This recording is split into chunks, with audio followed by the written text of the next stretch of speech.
बर्फीली पहाड़ों के दरमियान एक चमकता हुआ आइस किंगडम था।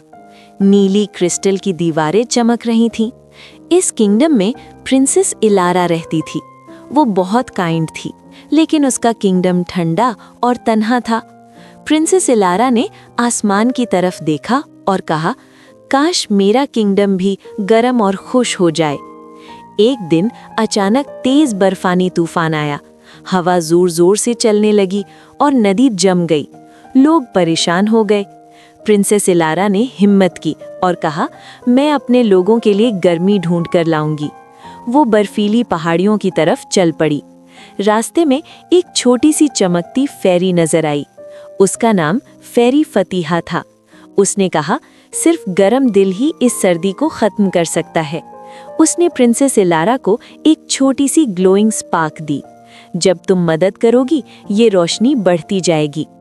प्रिंसेस इलारा ने एक बेबी डियर को कांपते हुए देखा। उसने अपनी केप उतारकर उसको ओढ़ा दी। स्पार्क ज्यादा चमकने लगी।